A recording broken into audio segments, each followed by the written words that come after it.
افغانستان د اقلیم د بدلون له امله زیانمنونکی هیواد دی.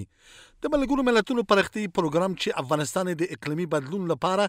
د زیانمنونکو هیواد په توګه یاد کړی او ټینګار کړی چې د لسیزو جګړو او په زیربناوو کې د پانګونې نشتوالي د اقلیمي بدلون له پایلو سره د مقابلې لپاره د افغان ټولنې وړتیا سخته کمه کړې ده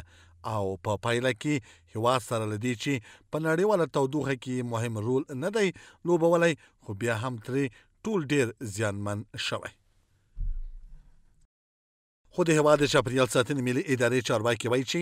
افغانستان د اقلیمي بدلون له امله د لږ اغیزمن شوو هیوادونو په ډله کې دی خو د اقلیمي بدلون له امله د ډیرو زیانمنونکو هیوادونو په ډله کې دی. دوی باور لري چې دا په هیواد کې د بیلابیلو طبیعي پیښو له امله دی. افغانستان یو له هغه هیوادونو څخه دی چې د اقلیم بدلون په رامنځته کولو کې ډېره کمه ونډه لري چې د شنو خونو غازونو په انتشار کې 0.08 سلنه ونډه لري. اما په نړۍ کې شپږم هیواد دی چې د اقلیم بدلون څخه ډېر سخت اغېزمن شوی او ځپل شوی دی. په هیواد کې د اورښت د کچې کموالی، همدارنګه د اورښت په بڼه کې بدلون،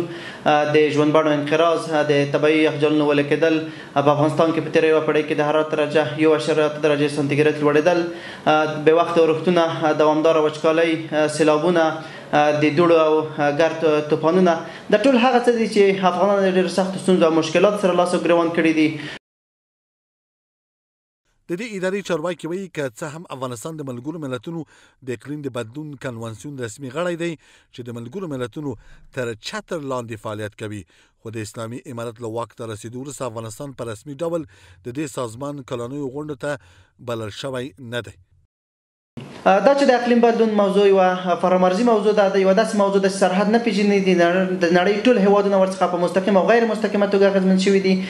نو د دغه موضوع دپاره، د دغه موضوع د حل لپاره، د دغه موضوع د مدیریت لپاره نړیواله همکارۍ، مشترک کار ته اړتیا لیدل کېږي او موږ هیله لرو چې ټول هغه تعهدات چې په دغه برخه کې دي د دغه مدیریت لپاره دي، هغو ته ټول هیوادونه ژمن پاتې شي او ټول هیوادونه په دغه برخه کې خپل مسؤلیت ومني. د ملګرو ملتونو د پرختي پروګرام د یو نوي راپور له مخې له 1950 کال راهیسې د نړۍ تودوخې 1.8 درجې زیاتوالی د میلیونونو خلکو ژوند له جدي ګواښ سره مخ کوي. راپور وایي چې د حاصلاتو کموالی، د سیلابونو زیاتوالی، پرله پسې وچکالۍ، د واورې ویلې کېدل او سخت طوفانونه هر کال له 200,000 څخه زیات خلک اغېزمن کوي.